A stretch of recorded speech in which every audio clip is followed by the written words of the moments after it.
So Dariush, you're here in Brazil to fight Carlos Diego Ferreira, and how was your training camp for this fight? How hungry are you to get back to the octagon?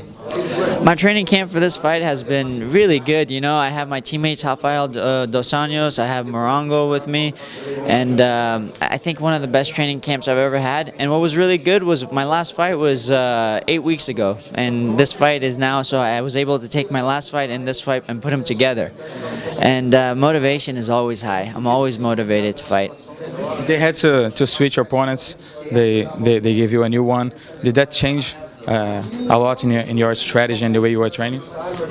A little bit. You know, Alan Patrick was southpaw. Diego is orthodox, but similar fighters. Alan has a black belt in jiu-jitsu. Diego black belt in jiu-jitsu. Both good strikers. You know, in the UFC, everybody's well-rounded. So I don't think of opponents as this style or that style. I think I have to be good at everything.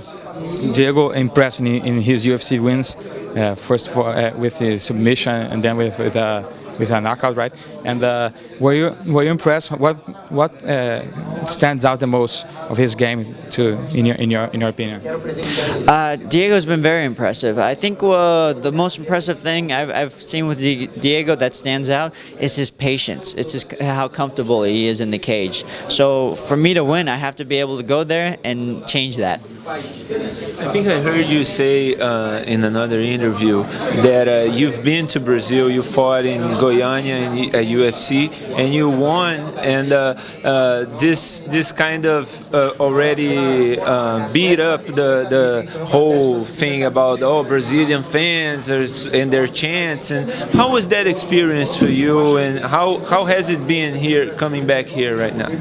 My first time I fought in Goiania, it was really nice being in Goiania, and then I fought the local hero. He was a boxing champion, national champion, and he started doing MMA.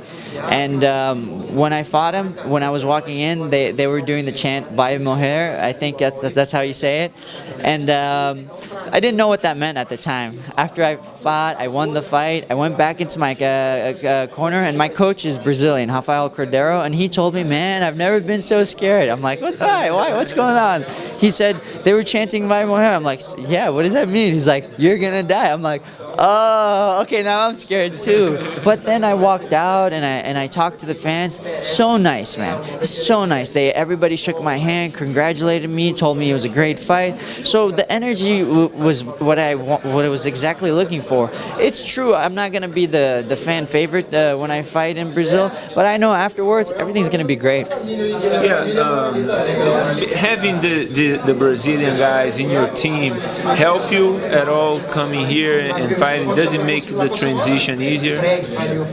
Yeah, for sure, I think so, because not only it's good for training, but when we come here, they help me with everything, like where to go to eat, you know, who to talk to if I need something. So just little things like that help a lot the week of the fight. Have you found out any hidden gems here in Rio already, thanks to them? I don't know if it's a hidden gem, but I love Bibi. My first day I got here a little bit early, so I was able to have a small acai.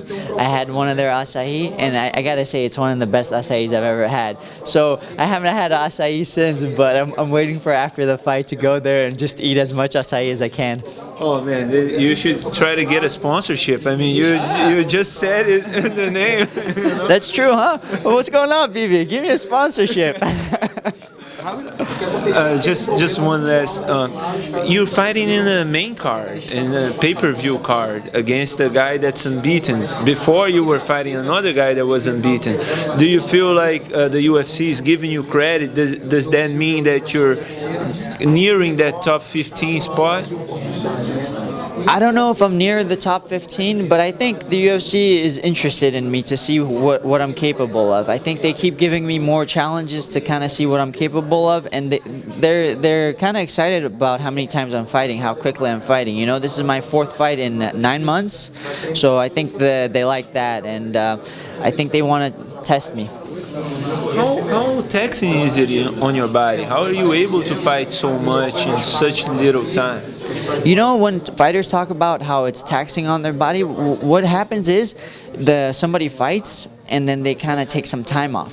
When you take that time off, that's where it gets taxing. When you have to come back, you have to do a lot of work just to get back to where you were. That's the taxing part. What's good for me is I fight, I get back in the gym, and I don't really have too many problems. Luckily, I haven't had any injuries too, you know, and I think that's been really helpful. My last fight, my shin was hurting a little bit, but you know, I just physical therapy and took care of that. That's about it. You don't lose too much weight? So that's another thing. If I take time off, my weight goes up. So if I'm in shape or I'm in decent shape, I'm about 175, 180. But if I take time off, I can be 190, 195. You know, you just get fat. That's what happens. And when you get up that high, it's harder to lose the weight. So staying consistent with fighting allows me to keep my shape, and it's easier to fight. And you have a coach that is used to this kind of fighting rhythm, fighting all the time. Rafael Cordeiro, from those Vale Tudo days, from Pride days, he's used to a lot of fights a year. Does that help you? Yeah, his experience is. I can't explain how valuable his experience has been.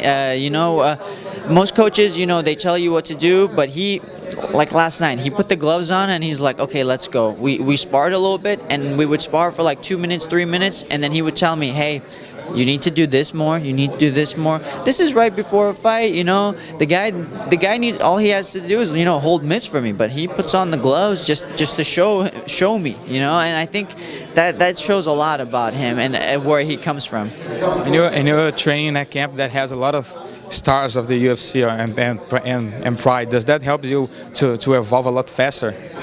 For sure, my teammates are everything. You're only good as your teammates. If I surround myself with guys who train like, when they need to train, then I wouldn't be so good. But like my teammates, Rafael dos Santos, for example, he fought at the same time as me, and he told me, I'm gonna take some time to to hang out with my family. But he was training. He was still training every day. Fabricio Werdum never leaves the gym. I'm lucky to have guys like that. Thank you, man.